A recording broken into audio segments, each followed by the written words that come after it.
नमस्कार, capital TV Uttar Pradesh देख रहे हैं आप और मैं हूं आपके साथ शिवानी रतूल। अयोध्या में आज जब धर्म ध्वज लहराया तो मानो पूरे देश के लिए दिल के एक साथ धड़क उठे।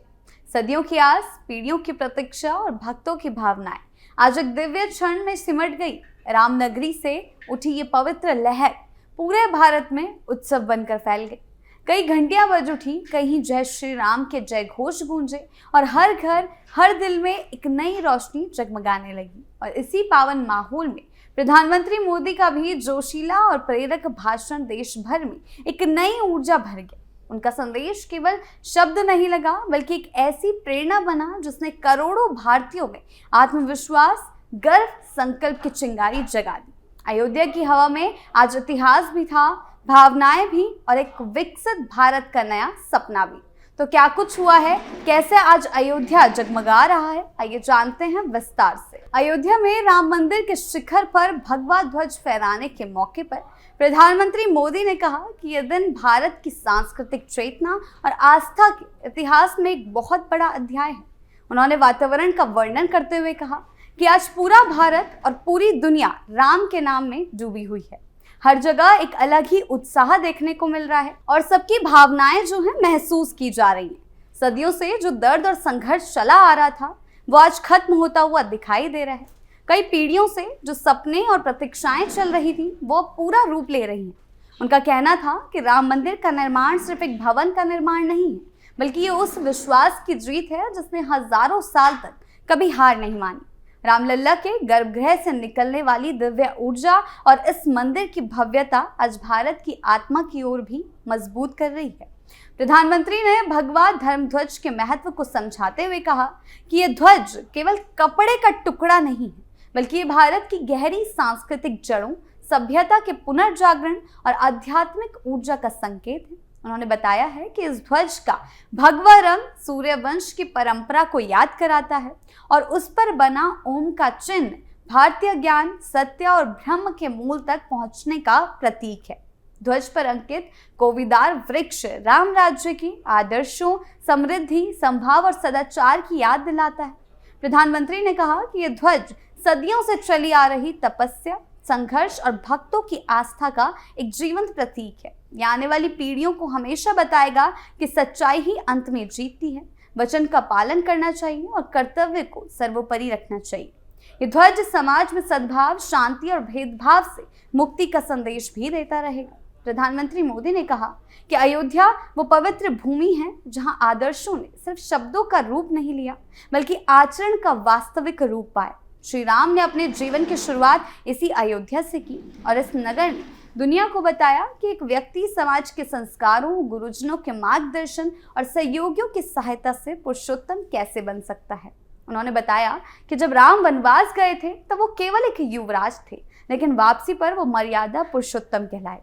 और इसी परिवर्तन के पीछे उनकी सत्यनिष्ठा के साथ ही कई लोगों का योगदान था। गुरु वशिष्ठ की शिक्षा, विश्वामित्र का परीक्षण, अगस्त्य ऋषि का मार्गदर्शन, निषाद राज की मित्रता, शबरी का स्नेह और हनुमान का समर्पण। इससे ये सीख मिलती है कि किसी भी व्यक्ति की महानता केवल अकेले में नहीं बनती, समाज, संस्कार और सामूहिक ताकत उसका आधार बनते हैं।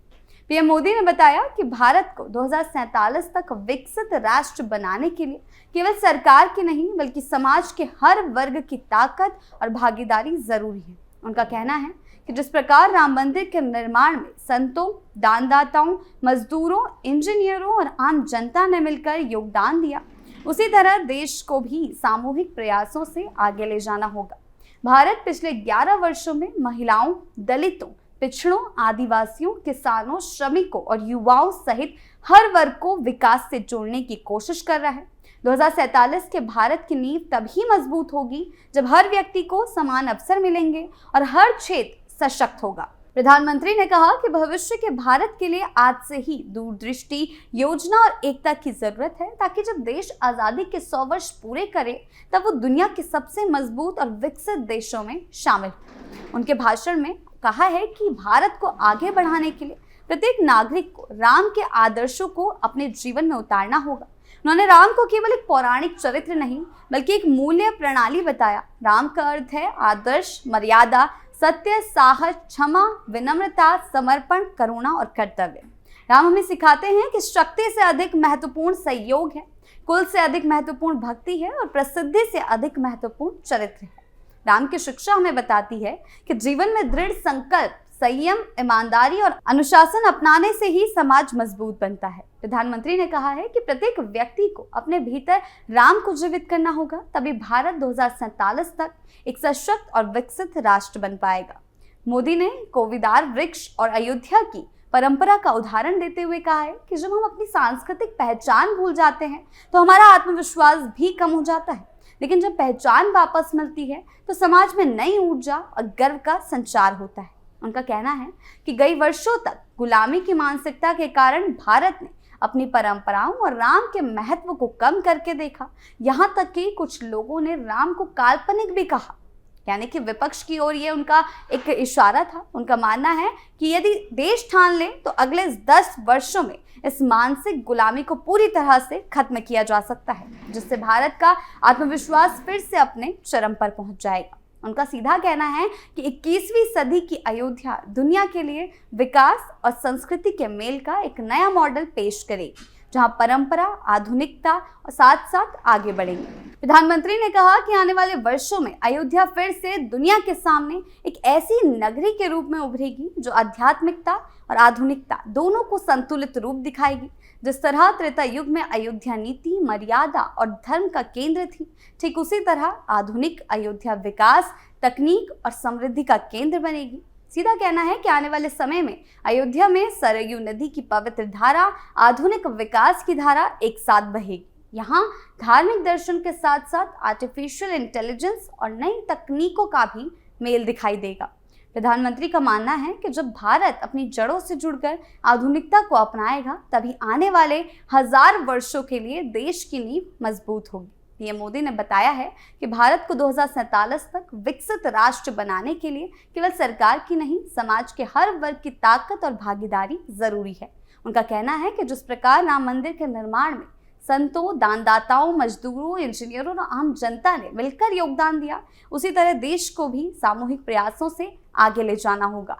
भारत पिछले 11 वर्षों में महिलाओं, दलितों, आदिवासियों, किसानों और युवाओं सहित हर वर्ग को विकास से जोड़ने की कोशिश कर रहा है, यानी कि 2047 का विजन उन्होंने सीधा सीधा रख दिया है।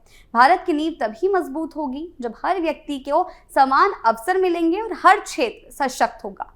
प्रधानमंत्री ने कहा है कि भविष्य के भारत के लिए आज से ही दूरदृष्टि, योजना और एकता की जरूरत है, ताकि जब देश आजादी के 100 वर्ष पूरे करे तब वो दुनिया के सबसे मजबूत और विकसित देशों में शामिल हो। आज अयोध्या सिर्फ एक धार्मिक नगरी नहीं, बल्कि एक नए विकास की ओर तेजी से आगे बढ़ता हुआ आधुनिक भारत का उज्जवल प्रतीक बन गई है। राम मंदिर की भव्यता से लेकर आधुनिक सुविधाओं तक अयोध्या लगातार बदल रही है, संवर रही है और दुनिया के लिए एक नए मॉडल के रूप में उभर रही है।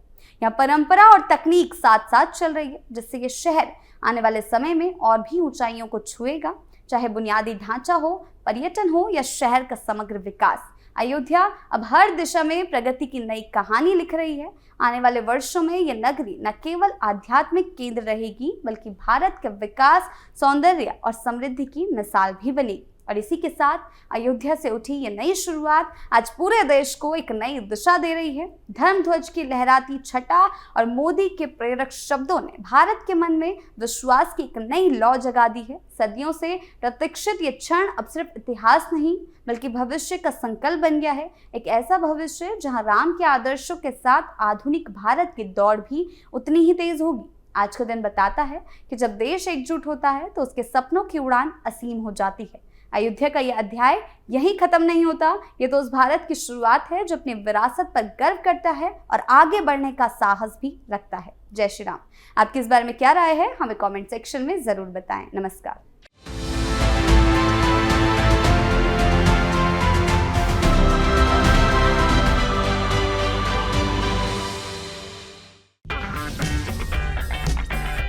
अगर आपको हमारा वीडियो पसंद आया हो तो इसे लाइक करें, हमारे चैनल को सब्सक्राइब करें और हाँ, बेल आइकन दबाना ना भूलें, ताकि आप तक हमारे वीडियो की नोटिफिकेशन पहुंचती रहे। आप अपना सुझाव हमें कमेंट बॉक्स में दे सकते हैं। हमारे साथ जुड़ने के लिए शुक्रिया।